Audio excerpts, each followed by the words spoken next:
국민의힘 상황은 어떻게 보고 계세요? 예, 저도 사실 당에 몸을 담기도 했던 사람이니까 책임을 면할 길은 없습니다만, 아주 좀 감정 섞인 이야기를 드리자면은, 저는 거의 좀비 상태라고, 좀비 상태요. 좀비 정당이 된 것 같아요. 그러니까 산 것도 아니고 죽은 것도 아니고, 그런 상태에서 그냥 국민들에게 해만 끼치는 그런 것 아닌가. 네. 참 그래서 실망이 큽니다. 전륜의 문제가 되느냐? 저는 그렇지도 않다고 봅니다. 왜냐하면 전륜 문제가 아니라 하더라도 또 어떤 사소한 문제 가지고도 지금 당이 저 모양을 크게 벗어나지 못할 거라고 봅니다. 네. 오세훈 서울시장 국민의힘 공천 후보 등록을 지금 아직까지 하지 않고 있습니다. 당의 인적 쇄신과 혁신적 선거대책위원회를 요구하면서 장동혁 대표를 압박한 바 있는데요. 그런 와중에 이정현 공관위원장이 사퇴를 했다 이틀 만에 다시 오늘 복귀했고 서울시장 후보에 대해서는 추가 공천 접수를 한다고 했습니다. 오 시장의 행보는 어떻게 보고 계세요? 예, 지금 당이 실망스러우니까 후보로서 당연히 여러 가지 할 수 있는 행동이라고 봅니다. 네. 근데 그 요구사항 중에서 당내 인적 쇄신이라든가 또 혁신적 선대위 구성이라든가 이런 걸 이야기하셨는데 이런 정도 해가지고 전 당이 바로 될 거냐? 저는 그렇게 생각하지 않습니다. 네. 기본적으로 정당이라면은 제대로 된 나름의 그 어떤 시대상을 반영하는 철학이 있어야 되고 가치와 철학이 당연히 있어요. 가치와 철학이 그게 이제 자리를 잡고 있어야 되고 그것을 가지고 또 비전을 만들고 계획을 만들고 전략을 짜고 이렇게 하는데 네.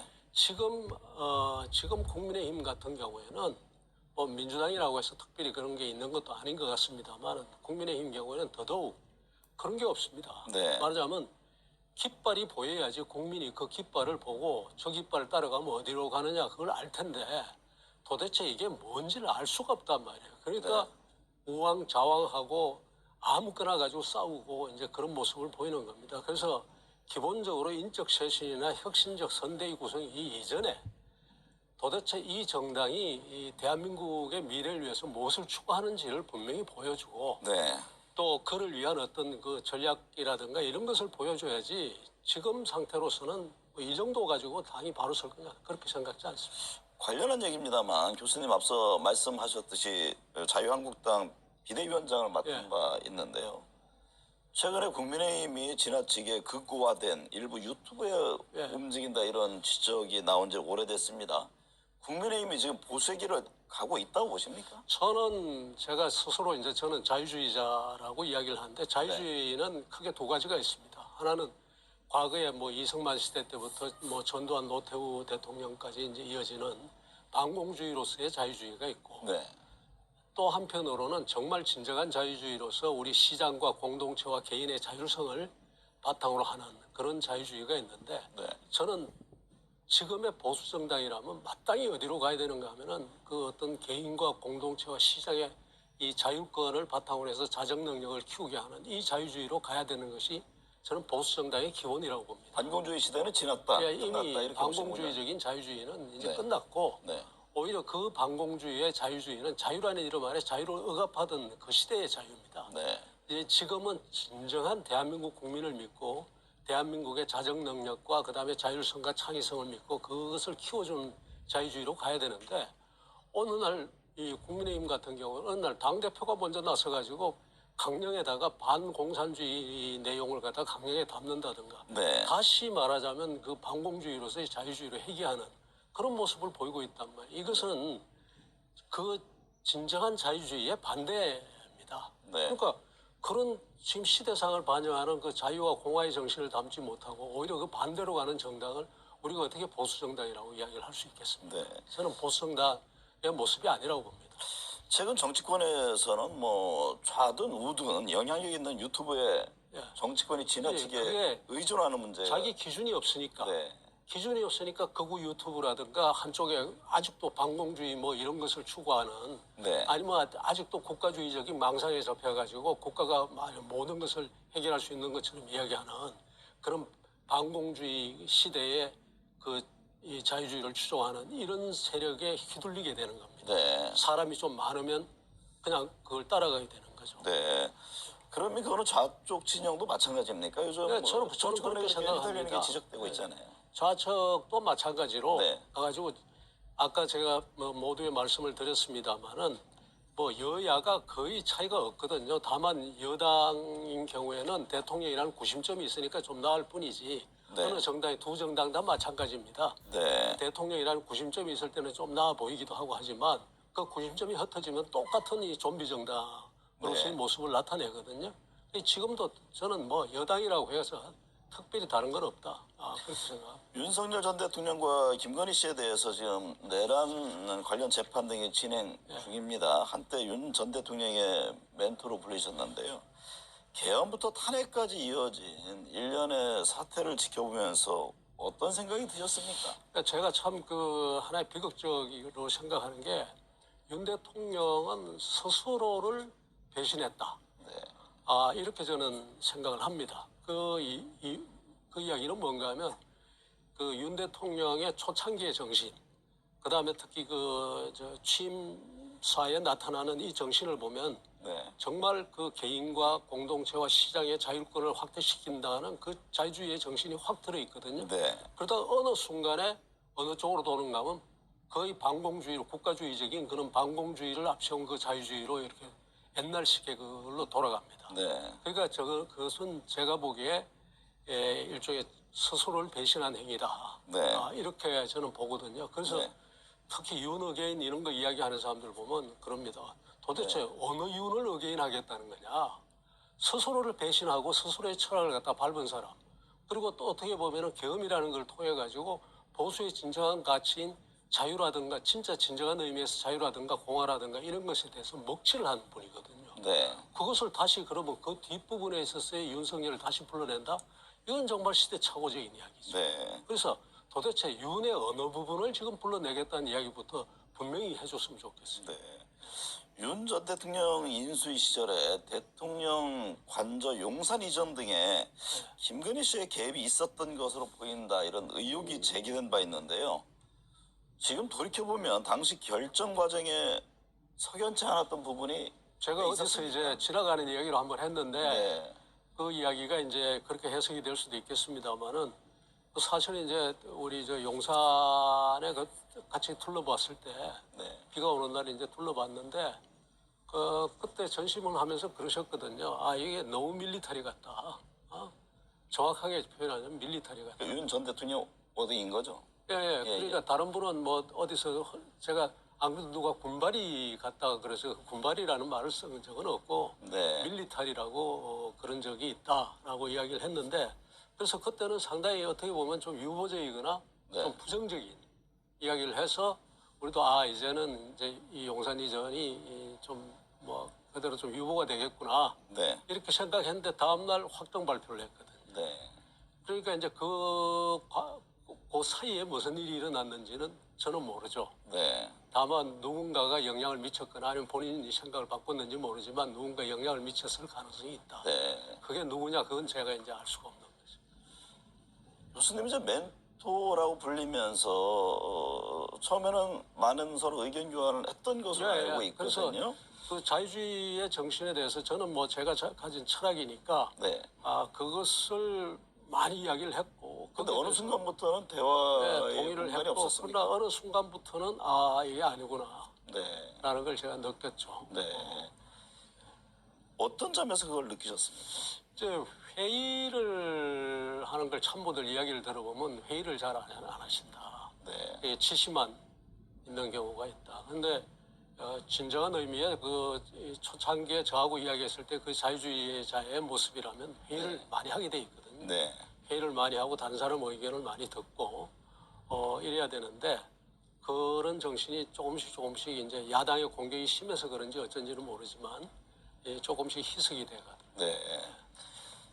12.3 계엄 탄핵까지 온 결정적인 이유 배경은 뭐라고 보세요? 저도 잘 이해를 못 하겠습니다. 네. 무슨 흔히들 이야기하기를 개인적인 주변의 분들을 보호하기 위해서 그렇다는 이야기도 있고 야당에 대해서 그러기도 한데 제가 굳이 이야기를 하자면 그렇게 어떤 반역사적이고 그 어떤 뭐 몰역사적인 그런 결정을 하는 것은 우선 대한민국 국민에 대한 확신이 없었다. 네. 대한민국 국민이 얼마든지 가가지고 잘만 하면은 그 자정 능력을 발휘할 수도 있고 우리 정치권에 대해서도 어떤 개혁적 성향을 볼 수가 있다라는 이런 데 대한 확신이 있어야 되는데 그러니까 초창기에 이야기했던 취임사에 담았던 그 자유주의의 정신이 제대로 그 마음속에 자리 잡지 못하고 있었던 것이 가장 결정적인 원인이 아니냐. 여전히 네. 대한민국 국민을 그냥 권력이 하면은 따라올 수밖에 없는 그런 존재 정도로 보지 않았나 싶습니다. 일종의 시대착오적인 그런 생각을 했던 것으로 그런 생각, 네. 그런 생각이 점점 더 강해졌고 결국 그것이 뭐 여러 가지 또 다른 동인에 의해서 그런 정말 이해할 수 없는 네. 또 용납할 수 없는 그런 결정에 이르게 한 게 아닌가 싶습니다. 전경련 회장 직무대행을 역임하기도 했는데요. 이재명 대통령 취임 이후에 지금 주가 6,000포인트를 넘었고 최근에는 부동산 시장 안정화에 힘을 쏟고 있습니다. 임대 폐지라든가 금산분리 완화, 이제 고용의 경직성 문제도 지적을 하고 있습니다. 이거는 이제 보수권에서 줄기차게 강조해왔던 사안인데요. 새 정부의 경제 정책은 어떻게 보고 계세요? 저는 이제 뭐 어떻게 보면 대중적인 입장에서 생각하면 주가가 올라가고 네. 그다음에 부동산 가격이 내려올 것 같은 이런 분위기가 저는 상당히 그 먹혀 들어간다고 생각합니다. 네. 근데 그런 부분이 너무 이제 크게 먹혀 들어가다 보니까 진짜 우리 경제의 그 숨은 부분이 지금 가려지고 있거든요. 네. 그러니까 예를 들자면은 지금 자영업자의 문제라든가 그 가계부채의 문제라든가 심각하거든요. 네. 특히 중소기업의 문제라든가 이런 것들이 심각한데 그것이 지금 가려진 상태에서 지금 주가가 올라가고 부동산이 좀 잡힐 것 같은 이런 것만 눈에 들어오거든요. 네. 부동산 같은 것도 어떻게 보면 장사를 너무 잘했다 저는 생각합니다. 네. 너무 잘해가지고 다른 걸 가리고 있는데 사실은 걱정스러운 부분이 굉장히 많죠. 그리고 아까 말씀하신 이제 자유주의적인 입장에서 보면은 배임죄라든가 이런 부분들을 하여튼 기업을 뛰게 해줘야 되거든요. 네. 기업을 뛰게 해줘야지 지금 이 불확실성의 시대에서 제대로 저 기업이 정부가 뭐 알아봐야 얼마나 알겠습니까? 결국은 현장에 있는 기업들이 이걸 해치고 나가야 되는데 여전히 그 국가 통제가 강한 부분들이 굉장히 많고 네. 여전히 소비자가 통제하거나 주주가 통제해야 될 부분을 국가가 통제하는 부분, 배임죄가 대표적입니다만 이런 부분들이 많거든요. 네. 최근 이란 사태로 국제 유가와 금융시장 등이 지금 불안정한 상황입니다. 우리 기업과 경제에 미치는 영향이 큰데요. 21세기에 뭐 전쟁이 지금 세계 곳곳에서 벌어지고 있습니다. 대외 내외 불확실성이 커지는 지금 어떤 대응이 필요합니까? 결국은 저는 기업을 믿는 게 아니라 대한민국 국민을 믿어야 된다고 생각해요. 그 이야기는 뭔가 하면 기업이 잘못하면 소비자가 들고 일어날 수가 있고 또 그다음에 그 기업주가 잘못하면은 주주가 들고 일어날 수가 있고 그래서 결국은 그쪽의 자정 능력을 믿으면서 기업에게 자율성을 부여해 줘야 된다고 생각합니다. 네. 근데 자꾸 지금 보면은 한편으로 보면은 굉장히 좋은 것 같이 보이지만 국가가 지나치게 아직도 간섭을 하고 국가가 지나치게 규제를 하고 하는 부분들이 너무 크거든요. 이래 가지고서는 우리 기업들이 제대로 움직일 수 없다. 우리 국민은 위대한 국민이다. 라는 것을 믿고 또 우리 기업도 위대한 그 국민의 그 바탕을 둔 우리 기업도 위대한 기업이다라는 걸 믿고 그리고는 그 위대한 국민이나 기업을 뛰게 해줘야 된다. 그렇게 해야지만 우리 어떤 정말 제대로 된 미래를 담보할 수 있다 이렇게 생각합니다. 지방선거 이제 80일 남았습니다. 이재명 대통령은 지역 균형 발전 전략으로 5국 3특을 제시했고 지금 행정 통합이 진행되고 있습니다. 김 교수님이야말로 이제 노무현 정부 때부터 오랫동안 지역 균형 발전을 강조해왔고 지역 균형 특별발전위원회 뭐 위원장도 역임하기도 했는데요. 이재명 대통령이 추진하는 행정 통합에 대해서는 어떻게 보고 계세요? 저는 큰 방향은 전 동의하고 좋은 방향이라고 생각을 합니다. 근데 예를 들어서 지금 5도 3특 그 이제 광역자치단체들끼리 합치는 문제만 하더라도 그 근본적인 이유는 어디 있는가 하면 말하자면 지방정부의 그 단위를 키워서 그리고 거기에다가 행정정권을 갖다가 크게 부여해서 거의 중국가적인 기능을 담당하는 지방 정부들이 경쟁을 하면서 우리 지역 발전을 도모하자는 이런 취지가 담겨 있어야 되거든요. 그런데 기본적인 방향은 그렇게 설정이 돼 있는데 그 안에 내용을 보면은 여전히 중앙정부가 무슨 사람은 어디에다 유치하고 또 어떤 사업은 또 여기다 줘가지고 뭐 발전을 시킨다는 중앙정부 통제 내지는 규제의 요소가 많이 들어가 있습니다. 네. 그래가지고는 안 되고 오히려 가서 처음에 시행착오를 지방정부들이 겪고 실수도 하고 여러 가지 부작용이 생긴다 하더라도 저는 오히려 선분권, 네. 그 재정과 행정권을 대폭 이양하는 것과 같이 해서 통합을 해서 서로 경쟁하게 해서 그것이 세월이 지나면서 제대로 된 하나의 그 경쟁력이 있는 지역 단위로 살아남도록 하는 게 그게 우선이지. 네. 자꾸 중앙정부가 무슨 사람은 어디다 주고 무슨 사람은 어디다 주고 이런 식으로 접근해서는 안 된다고. 네. 한마디로 작은 정부의 역할을 할 수 있도록 권한을 주고 예. 그들 간의 경쟁을 통해서 발전을 이루어야 된다. 이제 왜냐하면 그런 이게 말씀이죠. 이 공공 부분은 경쟁이 없거든요. 네. 우리가 뭐 가가지고 텔레비는 남의 거 사다 쓸 수 있지만 정부를 사다 쓸 수는 없지 않습니까? 네. 그러니까 이럴 때는 내부 경쟁의 논리를 통해 가지고 시도끼리 서로 경쟁을 하게 해서 그런데 경쟁을 하려면 뭔가 하면 기업을 유치하는 데 있어서 서로 경쟁을 하고 막 이렇게 돼야 되면 그만한 권한을 줘야지 네. 그 경쟁이 되지 않습니까? 네. 그래서 그런 권한을 지방정부에 주는 것까지 해서 이렇게 일괄적으로 가야지 지금처럼 중앙정부가 아주 통제하는 식의 그리고 행정권에 대해서 굉장히 그 뭐라 그럴까 이 제약을 갖다 그대로 두고 네. 통합하는 것은 별로 그렇게 의미가 없다 이렇게 생각합니다.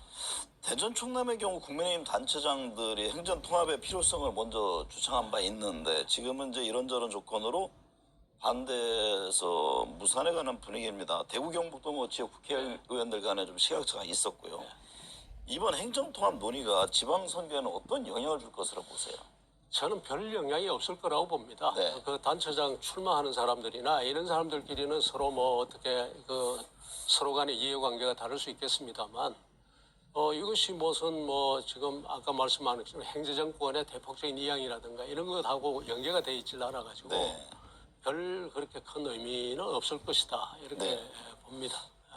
지방선거에서 이 공천 문제가 중요하잖아요. 지역 국회의원, 뭐 지역위원장들의 입김이 절대적이고 그게 이제 큰 걸림돌이 되고 있는 건 뭐 어제 오늘의 일이 아닙니다. 사실 정치권 여야 할 것 없이 유능한 인재를 단체장으로 모실 수 있는 이거 선발 토대부터 바꿔야 하는 거 아닙니까? 근데 이게 이제 쉽지가 않은 게 지금 공천제도라는 것이 지금 작동이 되고 있으니까 네. 중앙정부의 아까 제가 좀비 정치, 좀비 정당이라고 했습니다만은 그 좀비 같은 중앙정치, 중앙정당의 그 오물이 공천이라는 제도를 통해 가지고 지금 그대로 지방에까지 그대로 다 내려오고 있습니다. 그렇습니다. 이것을 끊어줘야 되거든요. 네. 저도 기본적으로는 정당이 공천을 하는 것이 당연한 일이다라고 생각을 합니다만은 네.